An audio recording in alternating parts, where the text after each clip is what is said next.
আর খবর দিনভরের শুরুতেই নজর রাখবো বিদ্যুৎহীন অবস্থাতেই অ্যাডমিশন চলছে কলেজে। ঠিক শুনছেন, বিদ্যুৎ নেই তার মধ্যেই অ্যাডমিশন চলছে। দুদিন ধরে এই রকমই অবস্থা। গতকালও বালিগঞ্জের ছবি আপনাদের দেখিয়েছিলাম, কি চরম ভোগান্তি সেখানে।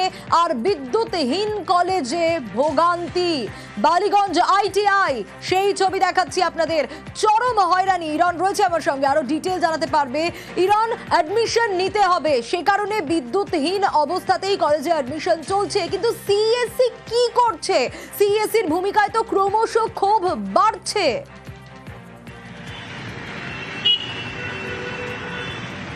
একদমই দেখো, বালিগঞ্জের কি ভোগান্তির ছবি গত দুদিন ধরে আমরা তুলে ধরেছি।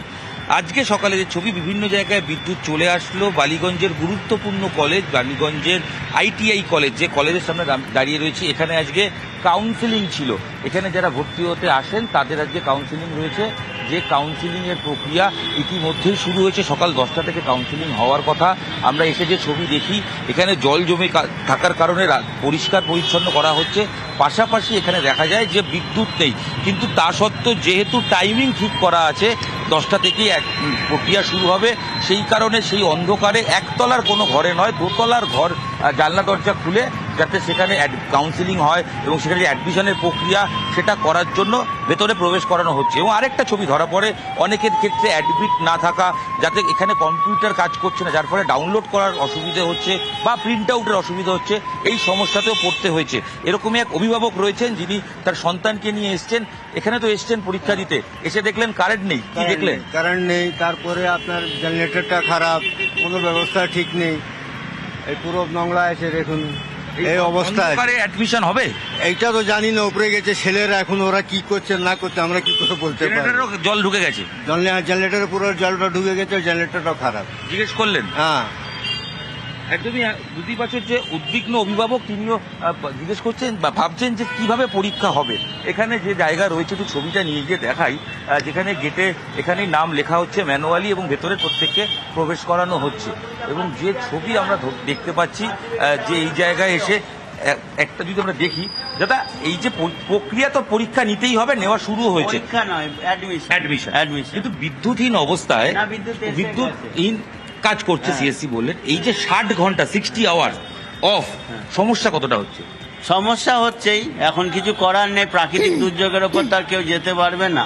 তো আজকে থেকে মোটামুটি রিস্টোর করা হচ্ছে, আজকে থেকে কাজ শুরু হয়ে গেছে আমাদের অ্যাডমিশন। আজকে অ্যাডমিশন রয়েছে, গতকাল CSE এসে কেন? অ্যাকচুয়ালি গতকালকে KMC থেকে জলটা নামানো হয়েছে। জল প্রায় 1 কোমরের ওপর জল ছিল। এতটা জলের মধ্যে CSE কাজ করবে কি করে? জল নামতে নামতে সন্ধ্যে। বিদ্যুৎহীন অবস্থাতেই কাজ, পরীক্ষা অ্যাডমিশন চলছে। হ্যাঁ, এখন বিদ্যুৎ এসে গেছে, এখন ট্রায়াল চলছে। আমি ছবি দেখাবো, এখনো ফ্যান লাইট চালানো চলছে না, তার কারণ কর্মীরা এসে একেবারে ভয়ঙ্কর অবস্থা। ইরন, সেই ছবি আমরা দেখছিলাম। অ্যাডমিশন নিতে হবে, তারা বাধ্য, কারণ ছাত্রছাত্রীদের ভবিষ্যতের কথা ভেবে। কিন্তু CSE কি করছে? বারবার এই ক্ষোভ জমছে। বেশ ইরন।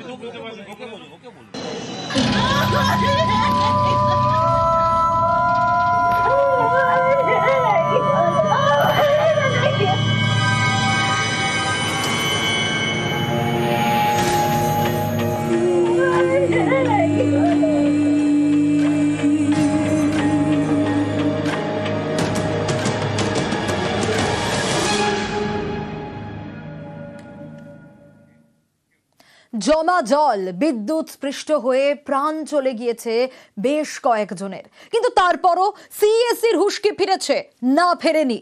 কলকাতার রাস্তায় এখনো মরণ ফাঁদ।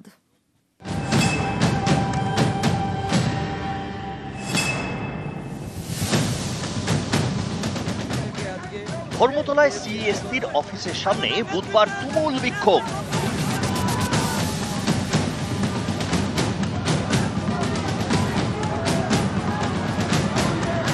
অল বেঙ্গল ইলেকট্রিসিটি কনজিউমার্স অ্যাসোসিয়েশনের সদস্যদের তুমুল বিক্ষোভ।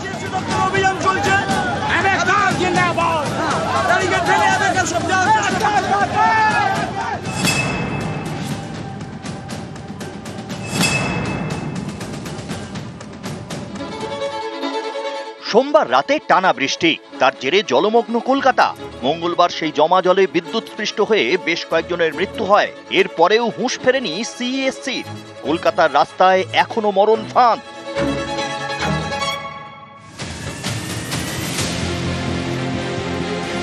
উল্টোডাঙ্গার হাটকো মোড়, মঙ্গলবার কোমর সমান জল ছিল এই এলাকায়। বুধবার সেখানেই ফুটপাতে মরণ ফাঁদ। উপড়ে পড়ে রয়েছে সিইএসসির জাংশন বক্স। জিনিসগুলো যে পড়ে রয়েছে, এ তো যে কোনো মানুষের বিপদ হবে। মৌলালিতে জোড়া বিপদ, একদিকে খোলা ইলেকট্রিক বক্স, অন্যদিকে জাংশন বক্সে আবর্জনার স্তূপ। যে কোনো মুহূর্তে ঘটে যেতে পারে বড়সড় বিপত্তি। বিপদ এড়াতে ইলেকট্রিক বক্সের চারপাশে প্লাই দিয়ে ঘিরে দিয়েছেন স্থানীয়রাই। অনেক ভয় আছে আমার। আমি তো কালকে একদম বাইরে করলাম না, বাইরে চলে আসলাম না। জল জমেছিল এখানে? হ্যাঁ, অনেক ভর্তি ছিল, একদম পুরো ভর্তি ছিল এখানে। আপনার এই আমার দোকানে ঢুকে গেছে। শ্যামবাজারের কি অবস্থা দেখুন, সিইএসসির জংশন বক্সের কোনো পাল্লাই নেই।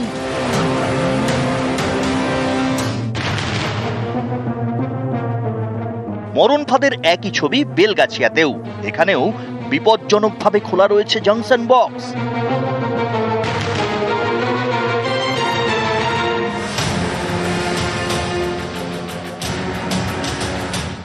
মঙ্গলবার রাতে ঢাকুরিয়ায় রাস্তার পাশে সিএসসির জংশন বক্সের ছবি দেখায় নিউজ 18 বাংলা।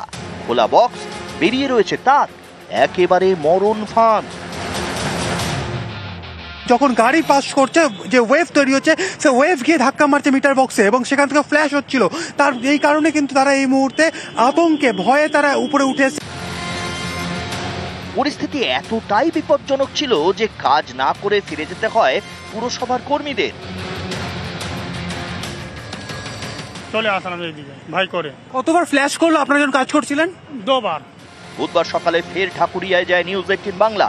এবার বক্সের দরজা বন্ধ, কিন্তু এটা যে জোড়া তাপ্পি দিয়ে কাজ চালানোর চেষ্টা সেটা স্পষ্ট।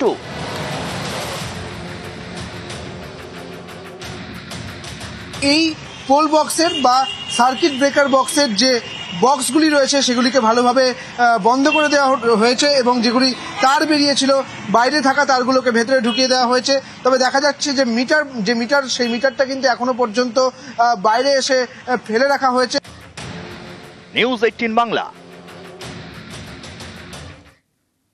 ভয়ঙ্কর অবস্থা হয়েছিল কলকাতার। সোমবার রাত ভোর কলকাতায় রেকর্ড বৃষ্টি হয়েছিল, আর তারপর থেকেই দুর্ভোগের ছবি। বাইরে জলে জল, আর বাড়িতে কারেন্ট অফ।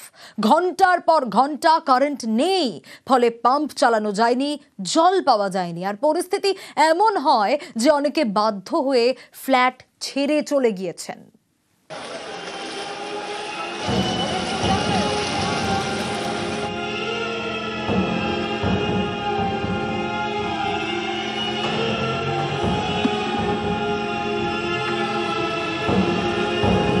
কম ইনকাম ওরা করে না। মাননীয় মুখ্যমন্ত্রী বলছেন আমরা তাদের সঙ্গে সহমত, কিন্তু তারপরেও সিএসসির মনে তনক নড়েনি, তিতিবিরক্ত হয়ে আছে পুরো একদম। There's no health, there's no water, there's no electricity. It's very difficult. বাচ্চাটাকে নিয়ে কোথায় যাবেন এখন? We have another accommodation. We are going there. They're not being able to do anything. The drains are blocked. Where will they pump out the water? There's no space for them to do that. আমি বাড়ি ছেড়ে চলে যেতে বাধ্য হচ্ছি। I'm a senior citizen. I'm 70 years old, residing in Cornfield Road for the last 43 years. এরকম হয়নি, এই সিচুয়েশন হয়নি। এইখান থেকে আপনাদের এলাকা লাইনটা এসেছে, ঠিক আছে, ওই ফিডারটা পুরো জলের তলায় রয়েছে। আমি এক্ষুনি অফিসে এখন কোথায় জল? আপনি চলুন, আপনি আসুন ম্যাডাম, দেখাচ্ছি। 36 আওয়ার্স হয়ে গেছে, বাথরুম নেই, জল নেই, কি করে কি করবে লোকে? বাচ্চারা আছে বাড়িতে। সোমবার সারা রাত কলকাতায় রেকর্ড বৃষ্টি। সেই রাত থেকে নানা জায়গায় কারেন্ট অফ, যেমন বালিগঞ্জের কর্নফিল্ড রোড। 36 ঘন্টার বেশি সময় ধরে এখানে কারেন্ট নেই। এর জেরে বাড়ির পাম্প চালানো যাচ্ছে না, ফলে বাথরুমে জল নেই, খাবার জলও নেই। অভিযোগ, সিএসসিকে বারবার বলেও কোনো লাভ হয়নি। ওদের যে ইমার্জেন্সি লাইন, হোয়াটসঅ্যাপ লাইন, সমস্ত কিছুতে রিপ্লাই দেওয়া, মানে আমরা মেসেজ পাঠিয়েছি, কোনো রিপ্লাই নেই। জল বন্ধ, খাওয়ার জল নেই, ওয়াশরুম যাব সেই জল নেই। সকালবেলায় 10 লিটার কিনে নিয়ে এসছি, ওটা দিয়ে খাওয়া হচ্ছে। বুধবার সকালে বালিগঞ্জের এই এলাকায় যান সিএসসির একজন কর্মী। তাকে ঘিরে বিক্ষোভ দেখান বাসিন্দারা। আপনাদের অফিস কি বলছে? এখনো পর্যন্ত কিছু বলেছে? অফিস যেটা আমাকে এখন বললো যে যতক্ষণ জল না কমবে ততক্ষণ এই এলাকাতে এই বৈষম্য কেন করছেন? ওই কোনার বাড়িটা কি করে এলো? অফিস আপনি না মিথ্যা কথা বলবেন না, যেটা সত্যি সেটা বলুন, সত্যি কথাটা বলুন। 36 আওয়ার্স হয়ে গেছে, বাথরুম নেই, জল নেই, কি করবে? আমি বাড়ি ছেড়ে চলে যেতে বাধ্য হচ্ছি। I am a senior citizen, I am 70 years old, residing in Cornfield Road for the last 43 years. এরকম হয়নি, এই সিচুয়েশন হয়নি। তারা very sorry men and work 26 ঘন্টা ধরে এক কথা বলছে। সার্ভে পার্কেও একই ছবি। সোমবার রাত থেকে এই আবাসনে কারেন্ট অফ, ফলে ভোগান্তির এক শেষ।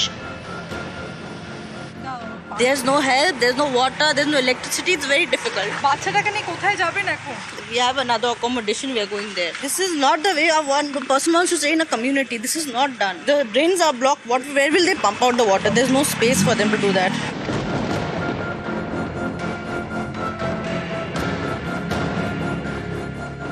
পাটুলিতেও একই ভোগান্তি।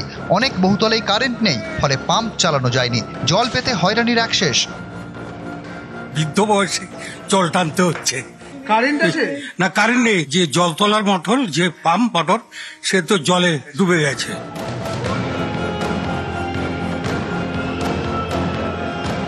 ট্যাংরার ক্রিস্টোফার রোড, রাস্তায় জল, ঘরে জল। মঙ্গলবার থেকে কারেন্ট নেই। রাত 2টো থেকে আমাদের কারেন্ট নেই, আর সেই রকম জল, মানে থালা বাসন সব চলে যাচ্ছে। বাচ্চা কাচ্চারা সবাই তো আর খাট নেই। এই অবস্থায় আমরা কাল সারাদিন কাটালাম। ঘরে পেশেন্ট রয়েছে, পেশেন্ট নিয়েও আমাদের অবস্থা খারাপ হচ্ছে। কারেন্ট নিয়ে রাস্তাঘাটে, তার মধ্যে বাড়ির ভিতরে বড় সাপ একটা ঢুকে পড়েছে। যা রাস্তার জল, এই চাপের জলটাই আমাদেরকে খেতে হচ্ছে। এই নোংরা জল, জানি না এরপরে আমাদের বাচ্চা কাচ্চা নিয়ে আমাদের কি অবস্থা। নিউজ 18 বাংলা।